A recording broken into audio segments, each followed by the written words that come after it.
Once upon a time there was a dear little girl who was loved by everyone who looked at her, but most of all by her grandmother, and there was nothing that she would not have given to the child.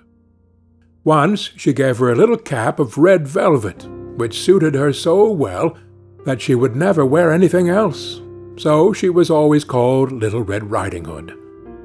One day her mother said to her, "Come, Little Red Riding Hood, here is a piece of cake and a bottle of wine. Take them to your grandmother.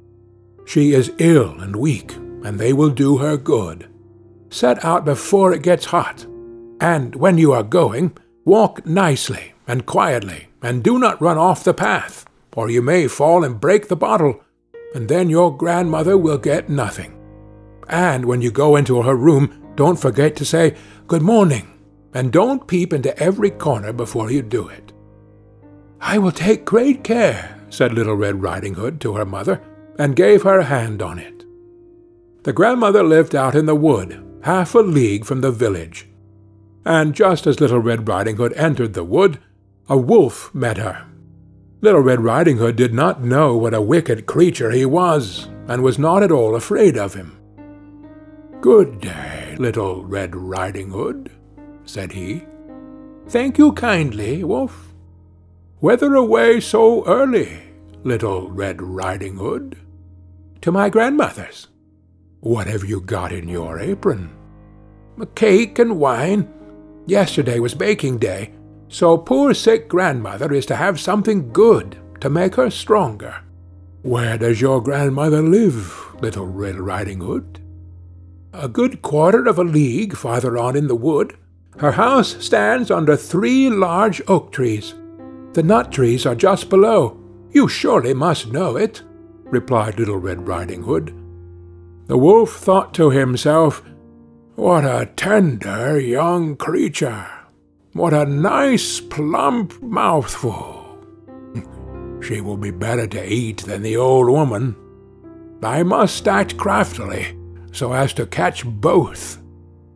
So he walked for a short time by the side of Little Red Riding Hood, and then he said, "See, Little Red Riding Hood, how pretty the flowers are about here. Why do you not look around? I believe, too, that you do not hear how sweetly the little birds are singing. You walk gravely along as if you were going to school, while everything else out here in the world is merry." Little Red Riding Hood raised her eyes, and when she saw the sunbeams dancing here and there through the trees, and pretty flowers growing everywhere, she thought, "Suppose I take grandmother a fresh nosegay. That would please her too. It is so early in the day that I shall still get there in good time." And so she ran from the path into the wood to look for flowers. And whenever she had picked one, she fancied that she saw a still prettier one farther on, and ran after it, and so got deeper and deeper into the wood. Meanwhile the wolf ran straight to the grandmother's house and knocked at the door. "Who is there?" "Little Red Riding Hood," replied the wolf. "She is bringing cake and wine. Open the door." "Lift the latch," cried out the grandmother. "I am too weak and cannot get up." The wolf lifted the latch, the door sprang open, and without saying a word, he went straight to the grandmother's bed and devoured her. Then he put on her clothes, dressed himself in her cap, laid himself in bed, and drew the curtains. Little Red Riding Hood, however, had been running about picking flowers, and when she had gathered so many that she could carry no more, she remembered her grandmother, and set out on the way to her. She was surprised to find the cottage door standing open, and when she went into the room, she had such a strange feeling that she said to herself, "Oh dear, how uneasy I feel today, and at other times I like being with grandmother so much." She called out, "Good morning," but received no answer. So she went to the bed and drew back the curtains. There lay her grandmother with her cap pulled far over her face, and looking very strange. "Oh, grandmother," she said, "what big ears you have!" "The better to hear you with, my child," was the reply. "But, grandmother, what big eyes you have," she said. "The better to see you with, my dear." "But, grandmother, what large hands you have." "The better to hug you with." "Oh, but, grandmother, what a terrible big mouth you have." "The better to eat you with." And scarcely had the wolf said this, than with one bound he was out of bed and swallowed up Little Red Riding Hood. When the wolf had appeased his appetite, he lay down again in the bed, fell asleep, and began to snore very loud. The huntsman was just passing the house, and thought to himself, "How the old woman is snoring! I must just see if she wants anything."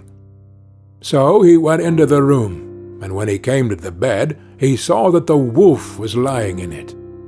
"Do I find you here, you old sinner?" said he. "I have long sought you." Then, just as he was going to fire at him, it occurred to him that the wolf might have devoured the grandmother, and that she might still be saved. So he did not fire, but took a pair of scissors and began to cut open the stomach of the sleeping wolf. When he had made 2 snips, he saw the Little Red Riding Hood shining, and then he made 2 snips more, and the little girl sprang out, crying, "Ah, how frightened I have been! How dark it was inside the wolf's!" And after that the aged grandmother came out alive also, but scarcely able to breathe. Little Red Riding Hood, however, quickly fetched great stones with which to fill the wolf's belly, and when he awoke he wanted to run away, but the stones were so heavy that he collapsed at once and fell dead. Then all 3 were delighted. The huntsman drew off the wolf's skin and went home with it. The grandmother ate the cake and drank the wine which Little Red Riding Hood had brought, and revived. But Little Red Riding Hood thought to herself, "As long as I live, I will never by myself leave the path to run into the wood when my mother has forbidden me to do so." It was also related that once, when Little Red Riding Hood was again taking cakes to the old grandmother, another wolf spoke to her and tried to entice her from the path. Little Red Riding Hood, however, was on her guard, and went straight forward on her way, and told her grandmother that she had met the wolf, and that he had said good morning to her, but with such a wicked look in his eyes, that if they had not been on the public road, she was certain he would have eaten her up. "Well," said the grandmother, "we will shut the door, that he may not come in." Soon afterwards the wolf knocked, and cried, "Open the door, grandmother. I am Little Red Riding Hood, and am bringing you some cakes." But they did not speak, or open the door. So the greybeard stole twice or thrice around the house, and at last jumped on the roof, intending to wait until Little Riding Hood went home in the evening, and then to steal after her and devour her in the darkness. But the grandmother saw what was in his thoughts. In front of the house was a great stone trough, so she said to the child, "Take the pail, Little Red Riding Hood. I made some sausages yesterday, so carry the water in which I boiled them to the trough." Little Red Riding Hood carried until the great trough was quite full. Then the smell of the sausages reached the wolf, and he sniffed and peeped down, and at last stretched out his neck so far that he could no longer keep his footing, and began to slip, and slipped down from the roof straight into the great trough, and was drowned. But Little Red Riding Hood went joyously home, and no one ever did anything to harm her again.